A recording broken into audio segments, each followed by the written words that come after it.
जय महाकाल, श्री शिवाय नमस्तुभ्यम। नमस्कार दोस्तों, कैसे हैं आप सब। आशा करती हूँ कि आप सब स्वस्थ होंगे और सुख संपन्न से होंगे। तो दोस्तों, जैसा कि आप सब जानते हैं कि कल माघ महीने का पहला सोमवार है।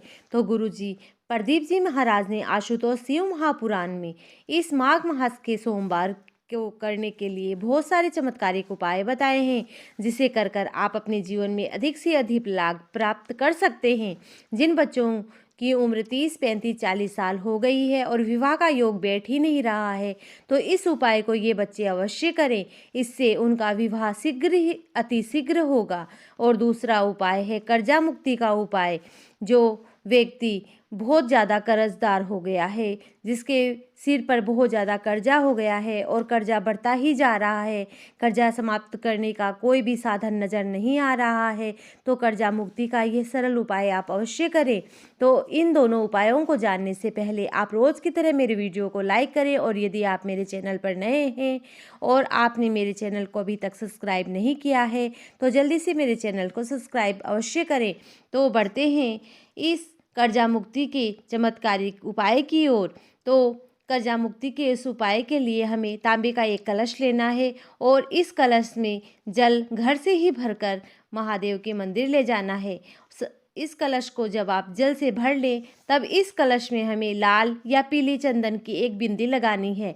लेकिन ध्यान ये रखना है कि लाल या पीला चंदन आपको बाजार से लाकर नहीं लगाना है, यानी जो डिब्बी आती है लाल और पीले चंदन की, उससे आपको ये बिंदी नहीं लगानी है। आपको घर में ही चंदन की लकड़ी को घिसकर पीला या लाल चंदन की बिंदी लगानी है। अब इस बिंदी लगे कलश को महादेव के शिवलिंग के पास लेके जाना है, और महादेव से अपनी समस्या कहते हुए इस बिंदी लगे कलश से आपको शिवलिंग पर जल समर्पित करना है। बस इतना ही करना है। देखिएगा आपकी आमदनी बढ़ने लगेगी और आपका कर्जा चुकना शुरू हो जाएगा। और यदि कर्जा बहुत अधिक हो गया है, तो आप ये उपाय प्रत्येक सोमवार को अवश्य करें। तो बढ़ते हैं दूसरे व अंतिम उपाय की ओर। जिन बच्चों की उम्र 30, 35 या 40 साल हो गई है और विवाह अभी तक नहीं हुआ है, तो बच्चे इस उपाय को इस सोमवार को अवश्य करें। तो आपको एक लोटा जल घर से भरकर ही ले जाना है महादेव के मंदिर, और जल चढ़ाने की शुरुआत माता अशोक सुंदरी के स्थान से करनी है। तो माता अशोक सुंदरी पर जल चढ़ाते हुए शिवलिंग पर जल चढ़ाना है। कुछ इस तरह से विशेष ध्यान ये रखना है कि जो धार आप जल की बनाएंगे वो माता अशोक सुंदरी के स्थान से लेकर शिवलिंग पर जाएगी, और शिवलिंग से माता अशोक सुंदरी के स्थान तक लेके आनी है।